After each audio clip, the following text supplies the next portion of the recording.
Il est minuit passé, et avant de plonger ensemble dans ce récit effrayant, permets-moi de te dire une chose.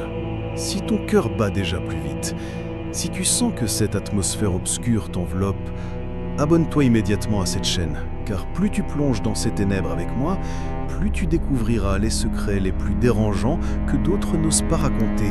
Et surtout, laisse ton témoignage dans les commentaires. Quelle serait ta réaction si tu vivais ce que tu vas entendre à présent?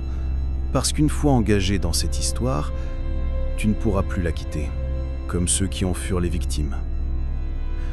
Tout commença dans un lieu oublié de la France rurale, là où les collines sont couvertes de brume épaisse au soir et où les habitants du petit village de Vallombry parlent bas dès que le soleil disparaît derrière les forêts noires.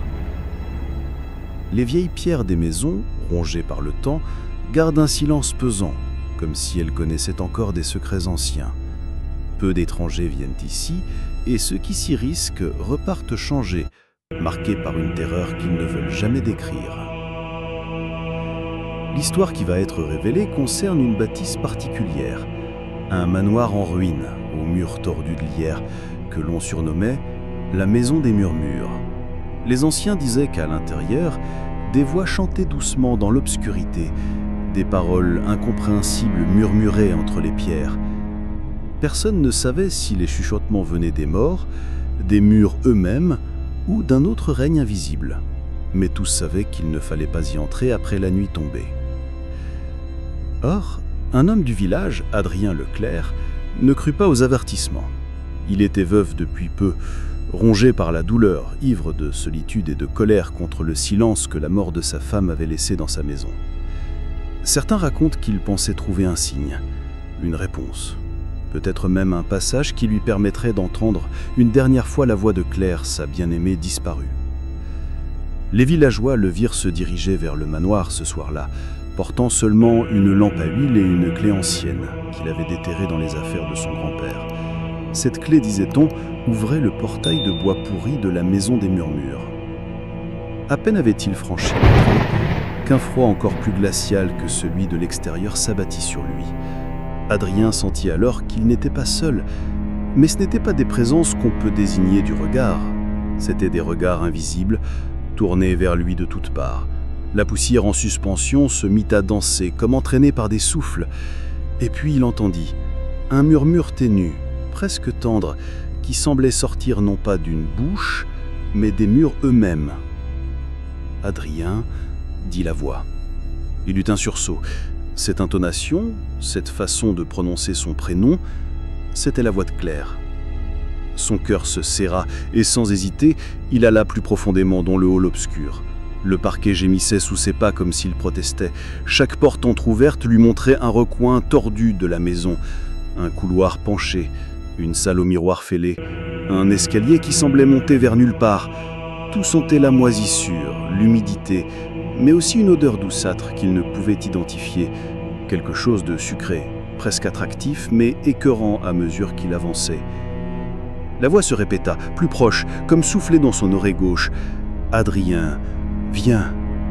Il se précipita dans une pièce obscure, et soudain, sa lampe s'éteignit d'un souffle invisible. Il resta paralysé. Puis il vit une lueur bleutée percer la noirceur. Un carrelage fissuré brillait légèrement au sol, traçant une ligne lumineuse, comme une invitation. Il suivit. Sous ses pas craquait une matière étrange, ni bois, ni pierre, qui semblait légèrement souple, comme si la maison elle-même était faite de chair disséminée sous ses murs. Pourtant, il n'osait pas s'en détourner. La promesse de revoir Claire dominait tout.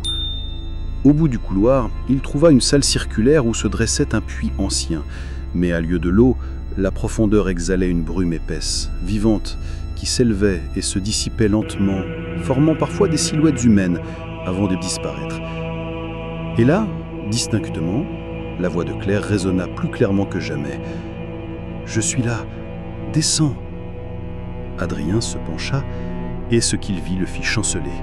Des visages, des dizaines de visages se pressaient au bord du puits, des visages pâles, aux yeux extrêmement ouverts, qui semblaient implorer ou sourire, difficile à dire. Certains murmuraient, d'autres tendaient des mains translucides vers lui. Il recula, mais derrière lui la porte par laquelle il était entré, n'avaient plus disparu. Les murs se sont refermés, changeant leur forme comme si la maison se déplaçait, respirait. Alors, dans un moment de désespoir, Adrien murmura lui aussi « Claire, laisse-moi te voir ». La brume se condensa soudain, prenant une forme féminine devant lui. La silhouette était bien celle de Claire, sa taille, ses cheveux, ses mains, mais son visage, bien que ressemblant, semblait légèrement disloqué. Les yeux n'étaient pas tout à fait à la même hauteur, les lèvres s'étirant un peu trop loin. Toutefois, la voix était parfaite. Elle lui dit « Tu peux rester avec moi, mais une fois descendu, tu n'en remonteras jamais. » Adrien, les terres aux yeux, tendit une main vers elle, et la silhouette de brume saisit sa main non pas avec des doigts, mais avec des filaments visqueux, transparents, qui s'enroulaient autour de sa peau. Il sentit une brûlure glaciale remonter jusqu'à son bras, comme si quelque chose drainait son bras vital. Il voulut crier, mais les voix dans le puits s'amplifièrent, toutes en même temps, formant un corps effroyable de murmures, l'appelant, implorant, et certaines ricanant d'un rire sec et étouffé. Il comprit alors que ce n'était pas seulement Claire, mais la masse de toutes les voix qui avaient été englouties par ce lieu, des générations d'âmes emprisonnées, toutes fondues ensemble dans cette brume. Il comprit. Trop tard, car d'un geste brutal, la chose brumeuse le tira vers le puits. Ses ongles raclèrent le sol, laissant des marques sanglantes, mais la maison semblait se refermer derrière lui à mesure qu'il résistait. Le parquet se tordit, ses lampes brisées jonchèrent le sol, et les murs vibraient à l'unisson avec le hurlement intérieur qui lui déchirait la gorge. Puis silence. Le lendemain, les villageois ne trouvèrent tout d'Adrien que la lampe brisée près du portail de la maison. Personne n'osa la ramasser. Ils savaient. Depuis cette nuit, on raconte qu'à si l'on colle son oreille au mur du manoir, on n'entend non plus un murmure, mais plusieurs dizaines, tous se chevauchant dans une harmonie monstrueuse. Et au milieu d'eux, une voix masculine se joint désormais aux autres, répétant d'une intonation désespérée « Claire, Claire, Claire !» Et certains jurent que depuis, ceux qui entrent dans la maison des murmures ne ressortent jamais seuls. Même quand ils reviennent, leurs yeux ne semblent pas totalement les leurs, comme si derrière eux quelqu'un d'autre observait.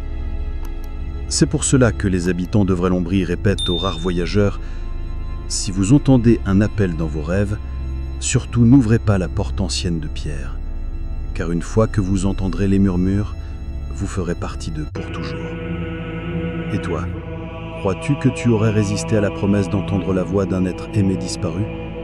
Écris dans les commentaires ce que tu ferais à la place d'Adrien. Et surtout, si tu veux que je te guide encore plus loin dans les histoires que personne n'ose raconter, abonne-toi maintenant.